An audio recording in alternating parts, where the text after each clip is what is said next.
আসসালামু আলাইকুম ওয়া রাহমাতুল্লাহি ওয়া বারাকাতুহু। আপনারা সকলে কেমন আছেন? আশা করি সকলে আপনারা আল্লাহর রহমতে ভালো আছেন। আলহামদুলিল্লাহ আমিও ভালো আছি।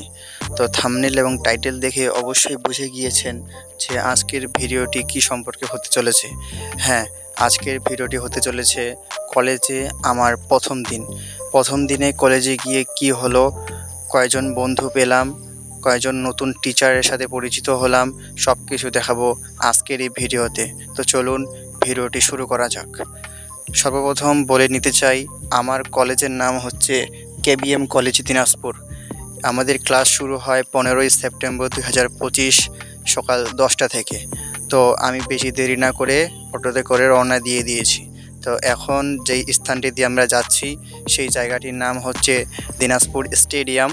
তো স্টেডিয়ামের সামনে দিয়ে আমার অটোটি গেল। আর আপনারা যারা দিনাজপুর সদরের মধ্যে বাড়ি, অবশ্যই আপনারা জানেন যে কেবিএম কলেজ কিন্তু দিনাজপুর বড় মাঠ থেকে কিছু দূর গিয়েই পুলহাট যে জায়গাটা আছে, পুলহাটেই কিন্তু দিনাজপুর কেবিএম কলেজ অবস্থিত। তো অটোতে করে যাওয়ার পরেই আমরা কেবিএম কলেজ যে প্রাথমিক স্কুলটা আছে ওই প্রাথমিক স্কুলের মধ্য দিয়ে গেলাম।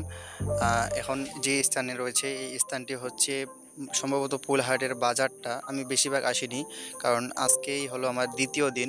আর প্রথম দিনে আমি আব্বুর সাথে আসছিলাম, যার কারণে ব্যানারগুলো দেখা হয় নাই বা জায়গার নামগুলো সম্পর্কে এখনও বেশি ভালোভাবে পরিচিত হতে পারিনি। ঠিক আছে, তো যতদূর আমি আশেপাশের নজর দিয়ে দেখতে পাইলাম বা ভিডিও করার সময় যেটুকুই দৃশ্য দেখলাম, তো সেগুলো হচ্ছে আশেপাশে অনেক বাজার ছিল। তো এখন যে জায়গাটা আছে, আমার অটোতে যাওয়ার সময় সব থেকে বিরক্তকর জায়গা লাগছে এটাই, কারণ একটা এত বড় সুন্দর মসজিদের সামনে রাস্তাটা অনেক কিন্তু ভাঙ্গাচোরা ছিল। এই ভাঙ্গাচোরা রাস্তার কারণে কিন্তু এখানে খুব প্রেশার গেছে। তো এখন আমি কিন্তু চলে আসছি আমাদের কেবিএম কলেজে। তো কেবিএম কলেজে আমি প্রবেশ করলাম, এসেই দেখতে পেলাম যে আমার যারা নতুন বন্ধুরা রয়েছে তাদেরকে দেখতে পেলাম। তবুও আমি যখন যাই তখন কিন্তু কেবিএম কলেজে বেশি ছাত্র শিক্ষার্থী কিন্তু তারা আসেনি, কারণ আমি কিন্তু ইন টাইম 10টার মধ্যেই এন্ট্রি করেছিলাম আমাদের কেবিএম কলেজে, যার কারণে আমার বন্ধুগুলোকে এখন আমি দেখতে পাইনি। তাও আমি একাই চলে গেলাম। তো এই হলো আমাদের কেবিএম কলেজের ক্যাম্পাসটা। তো সামনে যে ভবনটি দেখতে পাচ্ছেন সেগুলো কিন্তু ওখানে অনেক ল্যাব রয়েছে। তার পাশাপাশি আমাদের একাদশ শ্রেণীর যারা নতুন ভর্তি হয়েছে ফার্স্ট ইয়ার তাদের ক্লাস হয়। এবং এখন যে ভবনটি দেখছেন এটি হচ্ছে প্রশাসনিক ভবন, যেখানে অনার্সের ক্লাসগুলো হয়। আর যারা কিন্তু জানেন না তাদেরকে বলে দিতে চাই, আমাদের কেবিএম কলেজে কিন্তু প্রায় 14টা বিভাগের অনার্সের ক্লাস চালু আছে। তো দেখতে দেখতে আমরা কিন্তু প্রায় গোটা কলেজটা একটু ঘুরে দেখলাম যে কেমন। যেহেতু আমি সেই কলেজের নতুন, আমি কিছু জানি না কোথায় কি। তো দুজনকে পেয়েছিলাম বন্ধু হিসেবে, তার সাথে ছবি তুলেছিলাম, তাদেরকে দেখলাম আর কি, কারণ তারা পুলহাটের স্থানীয় ছিল। তো যার কারণে তাদের সাথে ঘোরাফেরা করার পর কলেজটা সম্পূর্ণ ঘুরে দেখলাম কেমন। আশেপাশে ক্যাম্পাসটা মোটামুটি আমার কাছে ভালোই লেগেছে।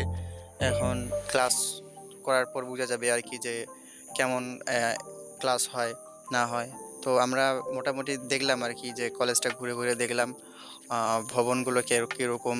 আমার কাছে গোটা ভবনটাই মোটামুটি আলহামদুলিল্লাহ ভালোই লাগছে, কারণ কার কাছে কেমন লাগে সেটা ঠিক জানি না। তারপরে আমরা এখন যে চিত্রটি দেখতে পাচ্ছেন এটা হচ্ছে যখন আমাদের স্যার ক্লাসে আসে তখনকার চিত্র। আমরা সবাই একসাথে কিন্তু একটা ক্লাসে এন্ট্রি নিয়েছিলাম। তো এই ছিল আমার কেবিএম কলেজের সম্পর্কিত আজকের এই ভিডিওটি আপনাদের কাছে কেমন লেগেছে অবশ্যই কমেন্টে জানাবেন।